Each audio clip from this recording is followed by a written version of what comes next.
Hello అండి, అందరికీ నమస్తే. అందరూ బాగున్నారా? నేను చాలా బాగున్నాను. మీరందరూ బాగుండాలని మనస్ఫూర్తిగా కోరుకుంటున్నా. మా తమ్ముడు పెళ్లి కోసం అనేసి కొన్ని వీడియోలుగా చూస్తున్నారు కదా, మేము ఏమేమి పనులు చేస్తున్నాము ఏంటి అనేది. సో అన్ని పనులు అయిపోయాయి. ఇక పందిరి వేయడం ఒకటి మిగిలి ఉంది. పెళ్ళి అంటే పల్లెటూళ్ళు ఎక్కువగా పందిరి వేస్తారనమాట. టెంకాయ పట్టలు, తర్వాత నేరేడు కొమ్మలు అట్లా తెచ్చి మంచిగా వేస్తారు. సో మా ఇంటి పక్కనే మా నాన్న కట్టిన గుడి కూడా ఉంది. సో అక్కడ మా ఇంటి ముందర 2 చోట్ల పందిరి అయితే వేస్తున్నాం అనమాట. సో ఆ పందిరికి కట్టెలు కట్టేసిన తర్వాత మధ్యాహ్నం అట్లా మా పిన్ని అయితే అలుకుతున్నారు. మా ఇంటి ముందర మొత్తం మట్టి ఉంటుంది కాబట్టి అలుకుతున్నారు. నైట్ ఒకసారి అలికారు, మళ్ళీ రెండోసారి మట్టిగా కనిపించకూడదు అనేసి మొత్తం అలికామన్నమాట. నార్మల్గా నేనే అలుకుతాను, కానీ మా చిన్నమ్మ అలికారు ఈసారి. సో పెళ్ళి కదా, నేను అలుకుతానులే, ఇవ్వు నువ్వు ఎక్కడ అలుకుతావు అనేసి తనే అలికారు. ముగ్గులు కూడా వేసేసాం. ఇక మా నాన్న వాళ్ళు అంటే మా చిన్నాన్న వాళ్ళు ఇంకా కొంతమంది వెళ్ళి టెంకాయ పట్టలు అవి కట్టుకొని వచ్చారనమాట. మధ్యాహ్నం అయిపోయింది. అంటే పెళ్ళి ఈరోజు నైటు రేపు మార్నింగ్ ఉందనగా జరిగిందనమాట ఇది. సో చాలామంది అంటున్నారు వాయిస్ కొంచెం గట్టిగా మాట్లాడండి, లేకపోతే సరిగా వినిపించడం లేదు అనేసి. క్షమించాలి, నా దగ్గర మైక్ లేదు. నేను మాట్లాడినప్పుడు కొంచెం అంటే ఫోన్లోనే రికార్డ్ చేసేస్తా కాబట్టి కొంచెం వాయిస్ వినిపించదు. మీరు కొంచెం వినేటప్పుడు కొంచెంలో వాల్యూమ్ పెంచుకొని వినండి, అప్పుడు మీకు కొంచెం గట్టిగా వినిపిస్తుంది అనుకుంటున్నా.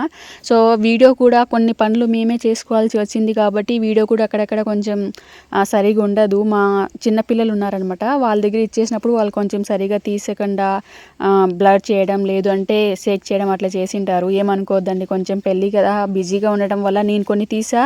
నేను తీలేనివన్నీ కొంత చిన్నపిల్లల దగ్గర వాళ్ళు తీసి అనమాట. సో అందరూ బిజీనే కదా పెళ్ళంటే.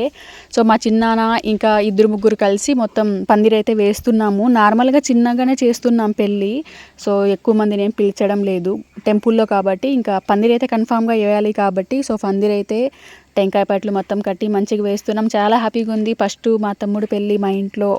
ఫస్ట్ నేను పుట్టినప్పటి నుంచి మా ఇంట్లో పెద్దగా పండుగలు కానీ ఏది కూడా గ్రాండ్గా ఏం చేసుకోలేదు. సో తమ్ముడు పెళ్ళి కూడా చాలా గ్రాండ్గా చేద్దాం అనుకున్నాం, కానీ మా టైం అట్లుందనమాట. సో నార్మల్గానే అయిపోతుంది. ఇంత కూడా అవుతుందని అసలు ఊహించలేదు నేనైతే. నార్మల్గా టెంపుల్లో చేసుకుందాం అన్నాడు మా తమ్ముడు. ఎందుకంటే పెళ్ళి అన్నా ఏమన్నా కూడా ఎక్కువ డబ్బులు ఖర్చు అవుతాయి కదా, దానివల్ల ఇప్పుడు మా ప్రజెంట్ పరిస్థితి మాకు తెలుసు కాబట్టి సో అంత గ్రాండ్గా చేయలేము అనేసి టెంపుల్లో నార్మల్గా చేసుకుందాం అనుకున్నా కూడా సో ఎక్కువ ఖర్చు అయింది మాకైతే. సో బంధువులు కూడా కొంతమందిని పిలిచాం.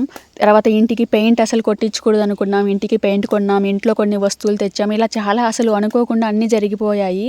సో నేనైతే హ్యాపీ అనమాట. అసలు ఏం జరగకుండా ఇంత నార్మల్గా పెళ్ళి అయిపోతుంది ఫస్ట్ శుభకార్యం మా ఇంట్లో అనేసి నేను చాలా బాధపడ్డా. కానీ నేను బాధపడిన దాంట్లో కొంచెమైనా ఒక 40% అయినా సో నా కోరికలు అయితే నెరవేరాయి అనమాట తమ్ముడు విషయంలో. ఇక బంధువులు కూడా 2-3 వచ్చారు. కొంతమందికి పిలిచాం మా బంధువులనే. సో వాళ్ళైతే వచ్చారనమాట, మా పిన్ని వాళ్ళనమాట వచ్చారు. ఇవి టెంకాయలు ఎక్కువగా ఎందుకు తెస్తామంటే చనిపోయింటారు కదా మా పెద్దవాళ్ళు, వాళ్ళందరికీ టెంకాయలు వాళ్ళ శ్మశానాలు ఉంటాయి కదా పొలం దగ్గర, అక్కడ వెళ్ళి ఖచ్చితంగా కొడతాము. తర్వాత ఇంట్లో కులదైవం కూడా ఉంటారు కదా బయట గుడి అట్లా, అక్కడ కూడా కొట్టడానికి చాలా టెంకాయలు అవసరం కాబట్టి సో మా ఇంట్లో తెలుసు కదా ఆల్రెడీ ఎంతమంది చనిపోయాయి ఏంటి అనేసి, వాళ్ళకందరికి కొట్టడానికి ఇవన్నీ టెంకాయలు అవసరం అనేసి ఎక్కువ టెంకాయలు తెచ్చామన్నమాట. పెళ్ళి అంటే నాకు ఎవరు హెల్ప్ చేస్తారో అనుకున్నా, కానీ బంధువులు చుట్టుపక్కల వాళ్ళు అందరూ చాలా హెల్ప్ చేశారు. మాకు చాలా హ్యాపీగా జరిగింది. దాంతోపాటు అదే రోజు మా ఊరిలో కొత్త గుడి కట్టారు, అమ్మవారిని ప్రతిష్టాపన చేస్తున్నారనమాట. సో ఆ ముహూర్తానికే సో అందరూ పల్లిలో మొత్తం అసలు పండగలా జరుగుతుంది. దాంతోపాటు మేము ఎందుకు ఎక్కువ బంధువుల్ని పిలవలేదు అంటే ఆ రోజు నుంచి ఇంకా అమ్మవారిని చేస్తున్నారు కాబట్టి 41 days నాన్ వెజ్ అట్లా తినకూడదు ఊరు మొత్తము. కాబట్టి ఇంకా నాన్ వెజ్ పెట్టకపోతే బంధువుల్ని పిలిచినా బాగుండదు కదా.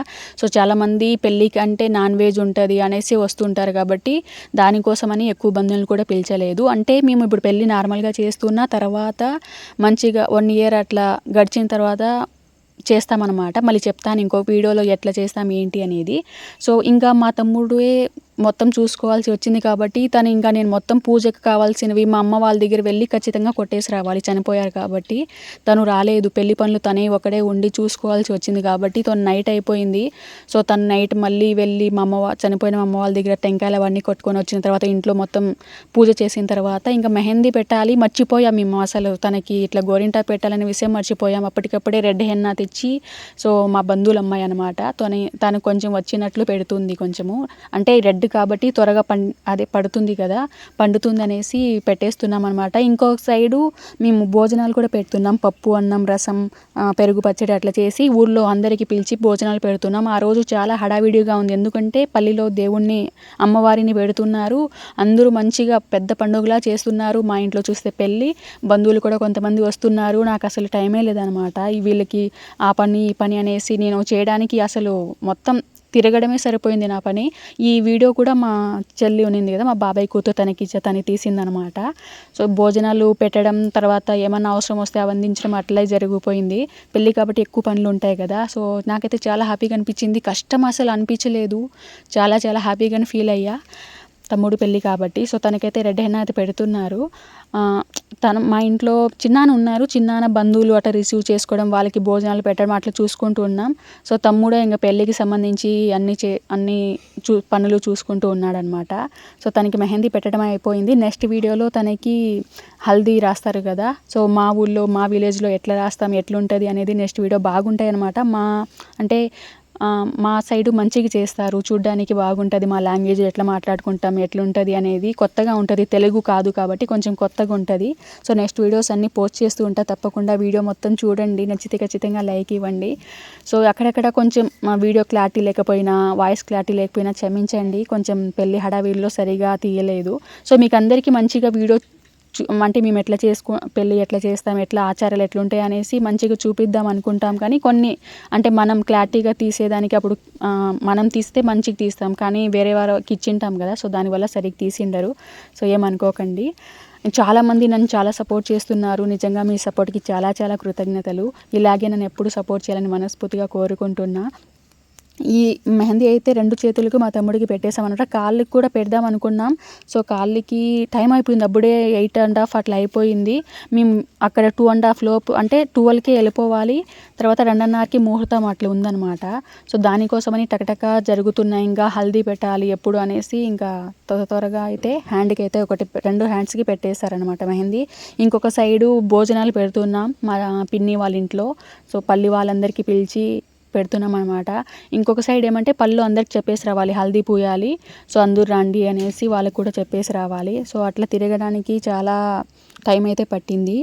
ఫస్ట్ అయితే హల్దీ ఎట్లా పెడతామంటే అంటే మా తమ్ముడికి వదిన వరుస అవుతారు కదా, ఒక 4-5 మందిని వాళ్ళని పిలిచాలి ఫస్ట్. వాళ్ళు పెట్టిన తర్వాత మిగిలిన వాళ్ళు ఒక 11 మెంబర్స్ని అట్లా వాళ్ళందరూ కలిసి హల్దీ అట్లా రాయాలంట. కానీ చాలా బాగా జరిగింది హల్దీ ఫంక్షన్ అయితే. సో నెక్స్ట్ వీడియోలో వస్తుంది, తప్పకుండా అది కూడా చూసేయండి. ఇక భోజనాలు చేసాం, అంటే మా బంధువులే చేశారు అందరూ కలిసి. మొత్తం మా బంధువులు ఒక 10 కుటుంబాల దాకా వచ్చారనమాట. సో వాళ్ళే చేశారంటే మా అమ్మ సైడు వాళ్ళే ఎక్కువ ఉంటారు, మాకు బంధువులు అంటే వాళ్ళే ఎక్కువ వచ్చారు. సో చాలా బాగా జరిగింది. వచ్చే వాళ్ళకందరికీ పిల్లలు, తర్వాత మా ఊళ్ళో పెద్దవాళ్ళందరూ వచ్చిన్నారు. సో వాళ్ళకందరికీ మంచిగా భోజనాలు పెట్టినాం. సో నేను ఎక్కడ ఫోటో దిగి టైమే లేదు. సో వడ్డించేటప్పుడు లాస్ట్లో అయితే కొంచెం టైం దొరికిందనమాట. సో అక్కడ వడ్డించేటప్పుడు ఈ ఫోటో అయితే తీసా, ఇంకెక్కడ ఫోటోలో అంతగా కనిపించాను నేనైతే. సో చాలా హడావిడిగా జరిగింది, తినడానికి కూడా టైం లేక అంత అయిపోయిందనమాట. సో మా బంధువులు వచ్చారు మంచిగా. సో వాళ్ళు కొంచెం బాధపడ్డారంటే, నీకు జరగకుండా తమ్ముడికి చేస్తున్నావు, నీకు కూడా మంచిగా హ్యాండ్స్ అట్లుంటాయి అయిపోయాయని చాలా బాధపడ్డారు. కానీ ఫైనల్గా మంచిగా అయింది.